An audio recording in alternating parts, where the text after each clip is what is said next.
I'm just using this as notes for myself for later so I can make an actual video, but here's what I'm thinking about the outside music video so far. So we see Tyler washed up on the shore.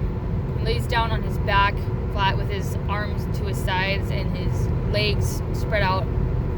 He looks to be in the exact same position that we see him in the jumpsuit music video when he's laying in the river. He has the same cut on his nose as well as in the music video for Jumpsuit.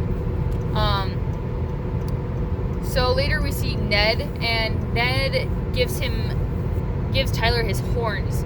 And we know from before that Ned represents imagination or creativity for Tyler. And when Tyler uses those antlers, he takes control over a bishop.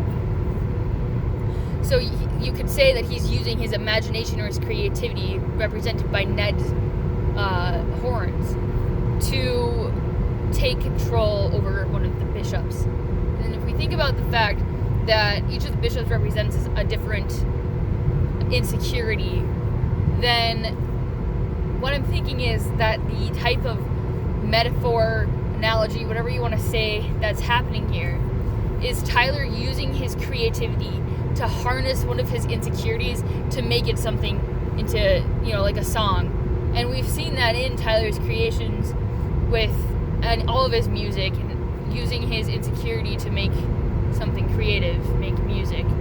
So I think that's kind of what's happening here. We're seeing the bishop get destroyed, but when it's destroyed, it's still Tyler has control over what that bishop is doing. So I think that's the main thing that we can see from this music video. And then what else was there?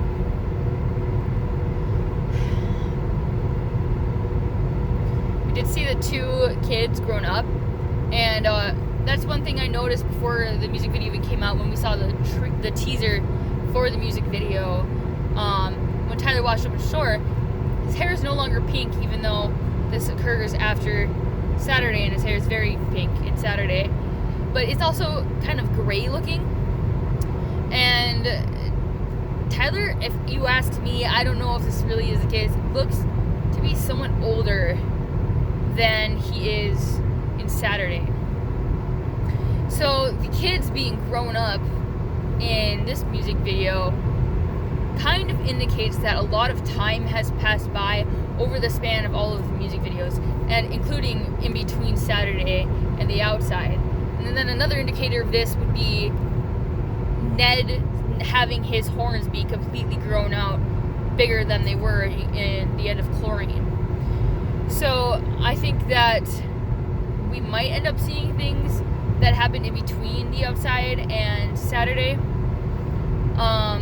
It might be the case that Saturday and the outside occurred very differently from each other, like in a different cycle in the life of Tyler's mind, since Tyler has made it clear in his own description of the outside music video that this story is about breaking the cycle. I think the cycle that he's talking about is the cycle of mental illness, how you can be sick, get better, and then get sick again over and over. I think there's a possibility that each of these music videos, Saturday and the outside, are representing a different way in which that cycle is being cut or broken by creativity.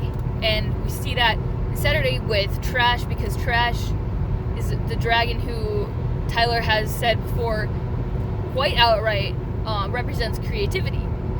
And with Ned representing something very similar, we see that both of them are involved in destroying something that had to do with the bishop's plans. So if we look at any of the other music videos in the saga, we can see in Heavy Dirty Soul, the car becomes completely destroyed by fire. And when it's being destroyed, Josh is drumming, which is obviously his main form of creativity. In Heathens is an interesting one because Tyler doesn't succeed in what he's doing.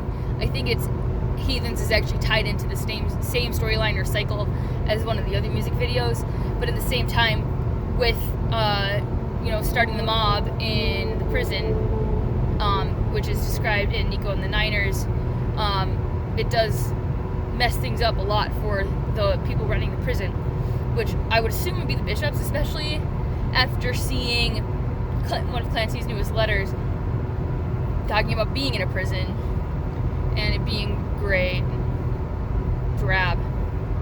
So I think that it's likely that Nico and the Niners takes place within the same timeline as Heathens, but I think that Heavy Dirty Soul is its own thing.